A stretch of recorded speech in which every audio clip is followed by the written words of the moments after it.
So the culture is important for you to kind of be part of the moment where you're living at. So like in the '80s, I wanted my Larry Bird or my Magic jersey. I live in that. I'm a Laker fan, but I love Larry Bird. I mean, those are icons. You want to be part of that moment. So I'm glad you touched on the sports real quick.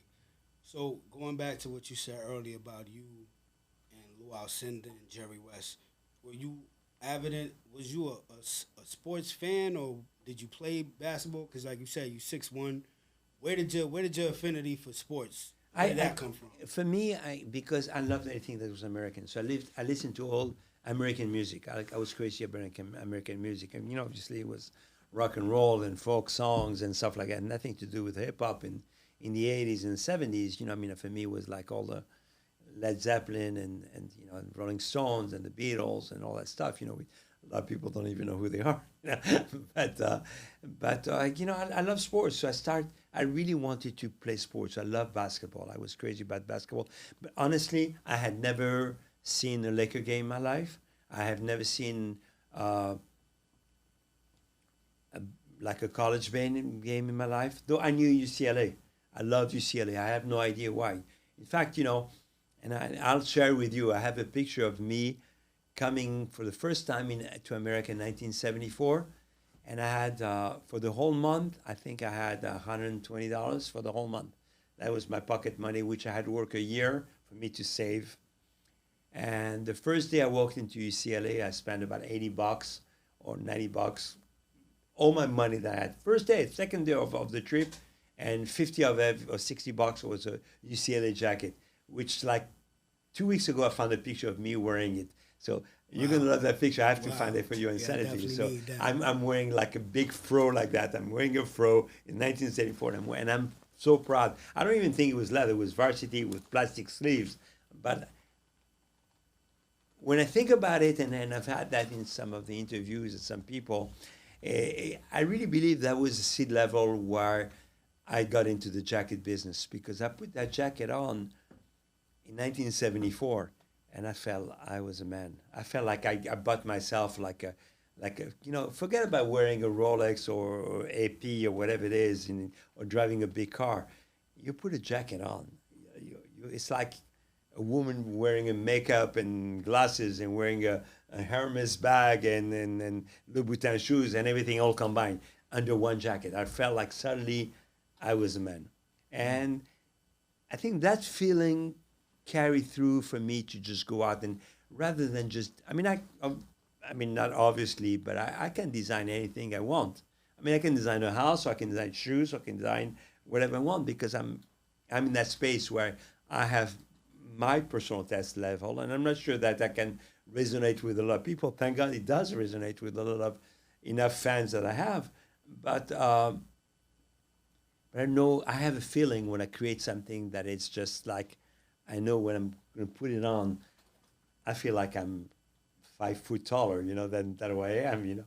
So those are the things that I realized that opened up early on in my life, But I played basketball. I played basketball in high school in France. Obviously, not the level of basketball that you play here by any stretch of the imagination. But I played club and I loved it. And then when I came to America, I really wanted to. I came to America. I said, I want to buy some Laker gear. Couldn't find it anywhere. I said, well, you have to go to Inglewood. That's where they play. But I advise you not to go. It's very dangerous to go there. I said, but I don't care. I didn't. Even now, I had no fear. But I wanted to buy Laker merchandise because I knew about Will Chamberlain. I knew about Lou Alcindor and Jerry West. I had that poster. And fast forward like 30, 40 years ago, I've met all those guys.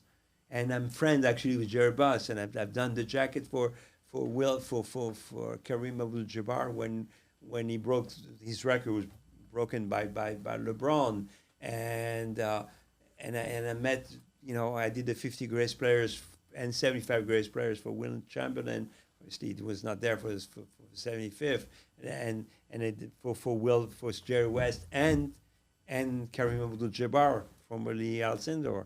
And then when you think about me as a fan, being able to be around Michael and being around every single game he ever played in the finals, being around Kobe when he just came in for the first time in Los Angeles, being around LeBron when he was 17 and he was not even drafted in the NBA, and being friends with him, and him giving me his first jersey when he was in high school, from Akron, Ohio, and me making the jacket when he was still in high school, which was kind of like sketchy at the time because you were not allowed to give Tampering. big gift, but trading him for the jersey.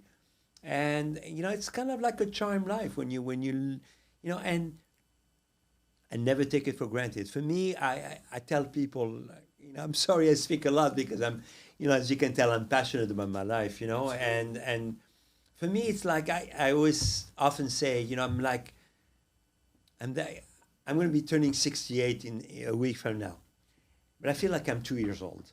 I feel like I'm 2 years old, and you're putting me you're putting me in Disneyland.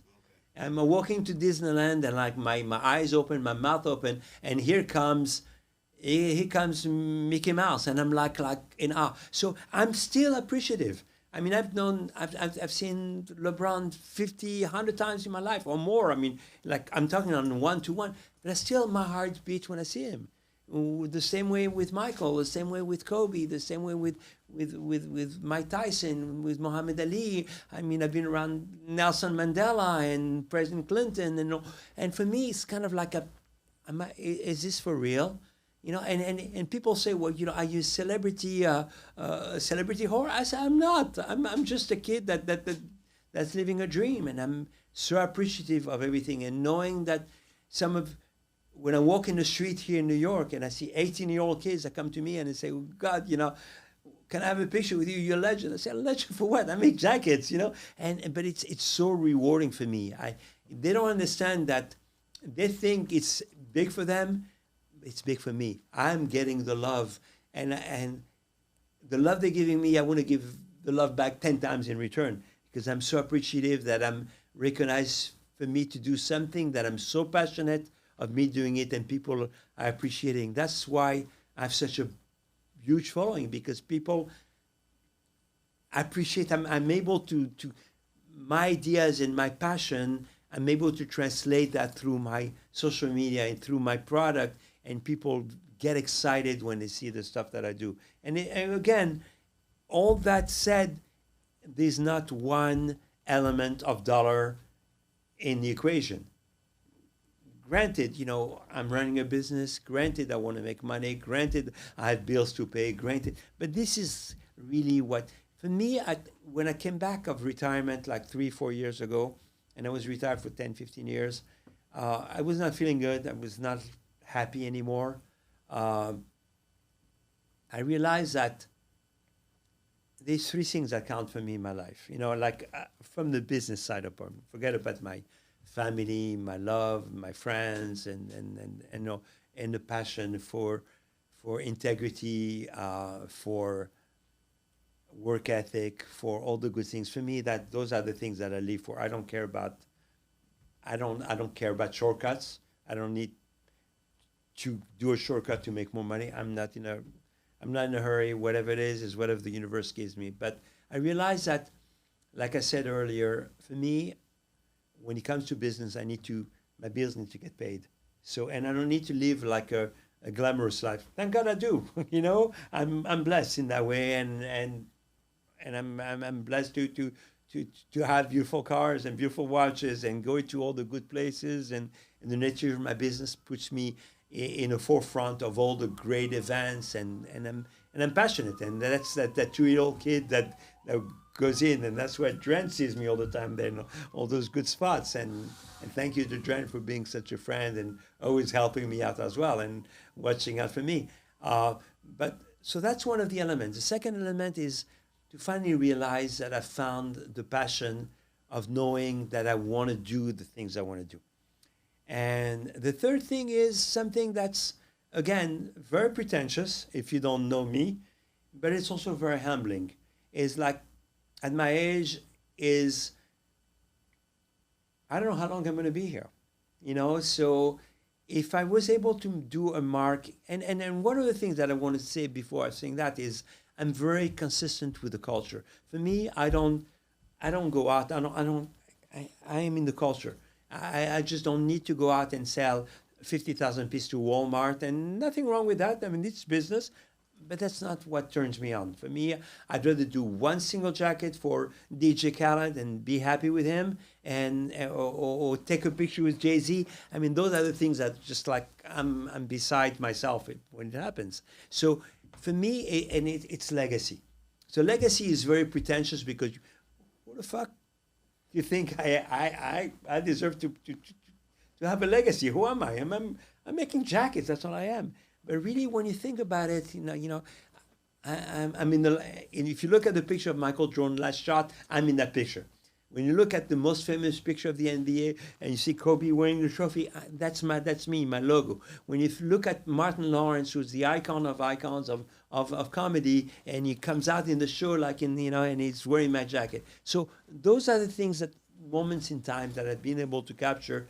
And when I'm not here anymore, I just want people to say, well, Jeff he created something in the culture that's been frozen in time. And that's why I'm really working very hard right now and just try to freeze those moments and to cement that legacy, not for a financial reward, just for my own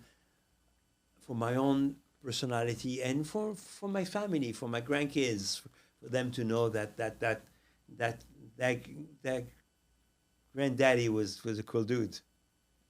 Yeah, that was gonna be my next question because you know you're a cultural icon. Like we claim you. Like if anybody makes the cookout, you get to see that at table. You know. So with that being said, when you came to America, did you see as far as prejudice and racism as far as the cultures was at that time? And did you realize in the 80s while you was working at Guess, did you know that when they did a video, or should I say a promo, that they were actually the first people to put an African American model in the video or the promo video for that? I almost don't want to talk about it. Okay. So with that being said, all right. And I can elaborate a little bit on it. I don't believe it was. I believe on the men's side I did it. For me, I never looked at it. I suffer from discrimination. Myself. As a Jewish kid growing up in Morocco. I mean, God bless Morocco. Morocco is a beautiful country, and I love my Muslim brothers in Morocco. But there was tensions. When I left in 1967, there was a 6-day war in Israel, and they were kids. They didn't know what was right, what was wrong. The whole country as a whole, they were very supportive of all the Jewish people. But I remember fighting every single day in school, and not against Muslim kids, against the other Jewish kids. They put us against each other and doing it. When I got to France, I was shocked because there was 4 Jewish kids in my classroom, and then there came the holidays, and Yom Kippur, I don't go to school. It's a big holiday for us. And I come back the next morning with a note from my parents saying, my son didn't come to school because it was a Jewish holiday. And the 3 other kids, their notes was saying, sorry, my son couldn't come yesterday, he was sick. So they were hiding of that, So there was a lot of that was, and I suffered racism, discrimination as a Jewish kid, So for me, I've always been very tolerant about race and discrimination. So for me, it's a very sensitive part of me where I have to be who I am, and I have to be open to everything that I do. Especially being in the business I'm in. For some reason, because of my taste level and me being a little bit eccentric and me being a little bit flashy, I attracted more the urban community kind of to come to me. Even when I was at Guess, like the celebrities, like, 1984, what was that? Carl Lewis, it was on the cover of Time magazine wearing my jacket. I'm not saying that everybody on the other side of the company were happy to see a black dude wearing it, myself, I was very proud. I mean, it was like the biggest star in the world wearing it, and suddenly I really got into more because my stuff was funky and flashy. Not everybody could wear like those jackets in the denim. I'm talking when you would guess with all the leather patches, the baggy pants, the flaps on the jeans, the zippers. It was like everybody wanted to wear Levi's and Wranglers. At the time, and or Sassoon Pierre Cardin. or Jordache, which were like all made in China. My stuff was made in America, and it was like really funky. We're 3 times, 4 times more expensive than anybody else. Basically, as guests, and I don't take the credit. I think the Marciano were, I don't like them. I don't get along with them. I think they're geniuses in whatever they did. They were amazingly talented people. I don't like their ethics. I don't like the way they dealt with in my life. Having said that, I believe that they are geniuses in whatever they were able to do, and I learned a lot from them. In my again, if you talk about mentors, I mean those are the guys that really mentored me in a way. I mean through the good and the bad. Even through the bad, I saw the good of how good they were and how hardworking people they were. And I believe, I believe you can be hardworking and be successful and still being a good person. I still believe in goodness and being good and helping other people out. And you don't need to keep the pie for yourself. It's okay. You can share with other people. It's okay. You like to use stereotypes. How many steak can you eat at the same time? It's just myself. I can have a bite. I can share with somebody else. I'm okay. I'm still get the lion's share of it, so it's okay. So, and that really opened the door for me when I finished with Guess, obviously people know me under my business name, Jeff Hamilton, and my real name is Jeff Bobot. So Jeff Hamilton became my name, even though I still use Jeff Bobot as my legal name, but people knew me as Jeff Hamilton. So I already had like 2,000 stores that I was selling to. So I started creating different things here and there with more of a lifestyle brand. And I started gearing more into the jackets because I felt like there was more of a canvas for me to paint on, And then I got the Andrew Dice Clays, and I got the Guns N' Roses, and I got the Poison, I got the Motley Crue, and obviously Michael Jordan, like Michael Jackson, Madonna, George Michael, Magic Johnson, and that really was not a calculated effort. Everything came organically. Yeah, that's what I was about to ask you. I was going to ask you, how was it that the NBA came to you, and So how was the whole, like you said, it happened organically. Yeah. So what was like the process of the first? Was it giving it to Magic first or Michael first? How did it go from you making Guess or doing whatever you was doing at Guess, then you transition now to the I started NBA? making a lot of crazy jackets, because I make them for me. Like now, fast forward in 86, 87, I'm out of Guess already. I just, we finished my contract and I moved on. I have a lot of money. I'm a punk. I mean, I have a lot of money. I live a beautiful life. I'm riding Harleys, and I'm just like I feel like I'm the man. My hair is up to my shoulder. I feel like I'm living a dream, like in Malibu, riding my Harley with my earrings and my whole thing, And so I'm making jackets for myself. And everybody said, we want those jackets. Where can we get them? Because I couldn't find jackets for me to be cool to ride with. So I started making jackets, and a friend of mine said, you know what? I'm friend with the owner of the Giants. Can you make me like a custom Giants jacket? Talking about Giants being in New York, right? So that was the start of everything. Besides the fact I already made jackets for Magic and Reggie Theus and Michael.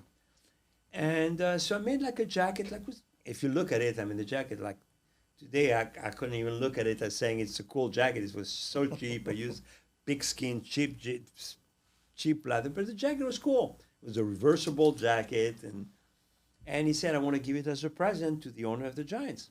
So I made the jacket. Everybody went crazy on that jacket. And the NFL called me and said, that we've never seen something like that. At the time, in 1988, all the merchandise that you had out there was like the T-shirt, the hat, and a couple of things. Everything was all in the Kmart and Target. There was no merchandising really that was so prestigious. And then to produce the jackets, because I just could make one at a time with scissors and cut it out. And it was not like we had a process to know how to produce it. So I sold it like very expensive. I sold it for $500 wholesale, $1,000 retail. I mean, who's going to buy a $1,000 retail jacket at the time, 1988, 89? So they say, we would love to give you the license to do the thing. I said, well, I don't think I can sell them. I said, but you don't have to pay us any money. Just pay us a royalty, commission on whatever you sell. And I started thinking, I said, I love sports.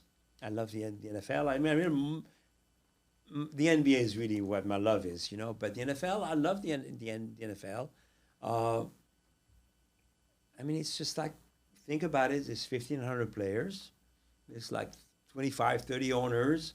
There's a bunch of sponsors. If I sell, let's say, 100 jackets, 200 jackets a year, that's $100,000 a year in sales. I'm not going to lose any money, but it kind of like, it's cool for me just to be on my business card to have the NFL logo on it.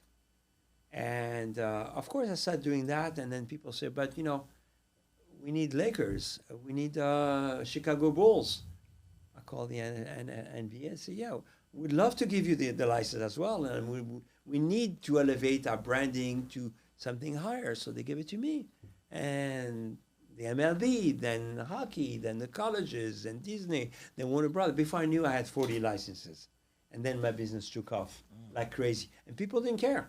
Because you start realizing, even in the 80s, when you went to a Laker game, you sat on the court, it was still $300-$400 a ticket. I mean, it's not like, obviously right now it's $4,000 a ticket, but even at the time, so you pay $400. When you have all those VIPs, they just don't care about wearing a $100 T-shirt. Or no, $20 T-shirt. They don't mind spending $1,000 because they're there like And so we started doing that, the Super Bowl, and then of course I started bringing prices down to more affordable to the $200 price point at the time. Then I got involved with NASCAR, and things took off like crazy. Within 3 years after Guess, I was already like all over. I mean, it was just like killing it, and then we just got to jump into NASCAR. And NASCAR was, NASCAR being like such a, hopefully I don't offend anybody, it's such a redneck sport. And suddenly you have like all the streets wearing my stuff.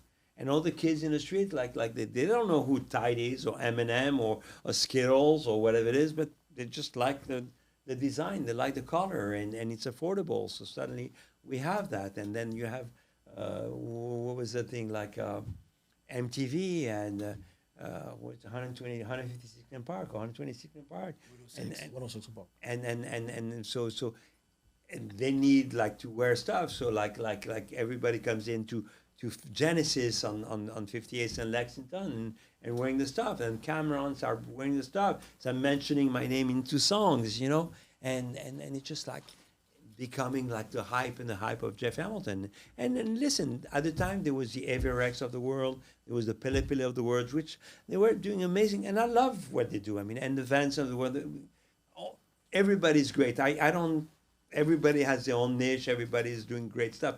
But I was like my own brand, but I was like 50%, double the price more expensive than everybody else.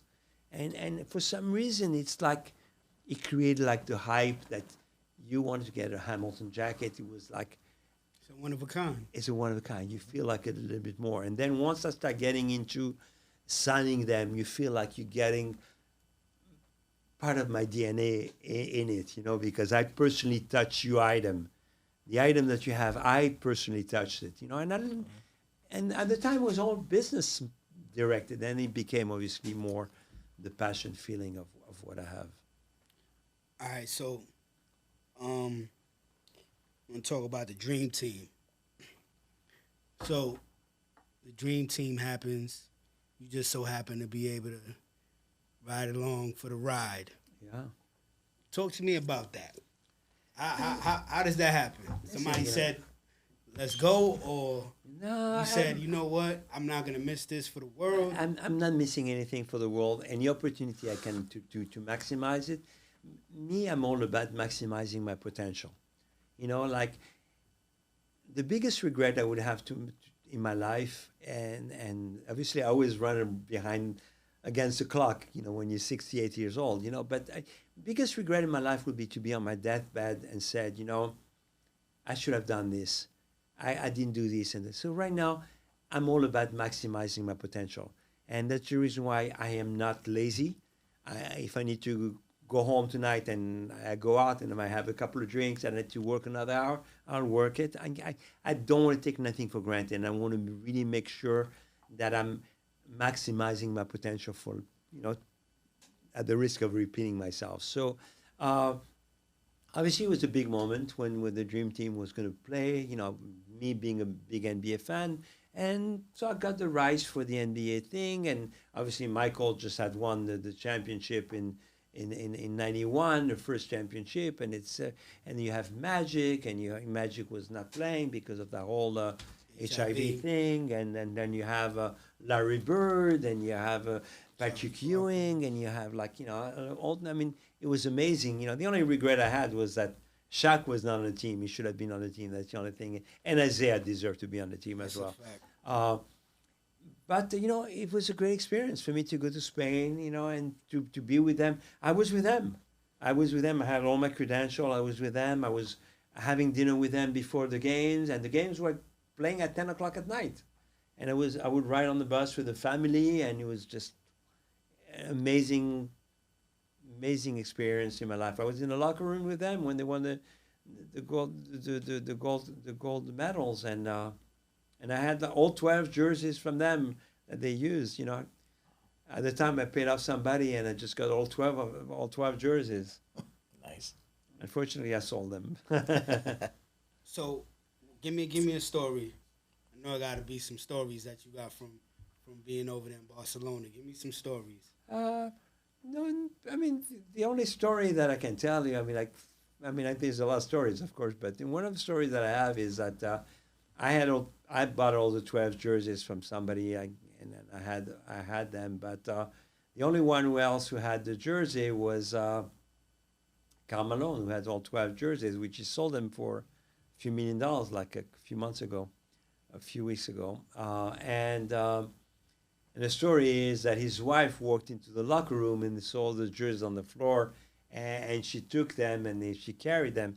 That's all BS, whatever it is, you know. So the real story is that they all played poker, and they all put their jerseys on the table, and whoever won Got the jerseys. got the whole set That's of a way jerseys. better story than the other one. But that they don't want to say that they were gambling. But like Michael was insane. Michael would wake up at 7 o'clock in the morning and play 36 round of golf every single day. He didn't care. And then he would go out and play that night. And he was just like, he's a phenomenon. I mean, for me, I'm a Laker fan, but Michael, for me, no matter what, will always be the GOAT of all GOATs. And obviously, I love Kobe and I love LeBron. And for me, being the three most iconic players in the history of basketball, I'm not saying they're necessarily always all the greatest players of all basketball. And I'm not going to offend anybody, but for sure they are the GOATs of basketball. And without them, there would not be that whole hype of what the game is all about. I mean, listen, Magic had a lot to do with it. Bird had a lot to do with it. I mean, this is just, I'm a big fan of basketball, so I'm blessed to have been around every one of those players, whether it's like Steph Curry or some of the current guys like the KDs, and I even met Wemby, and I'm excited about the prospect of what he's going to become, and I love the game.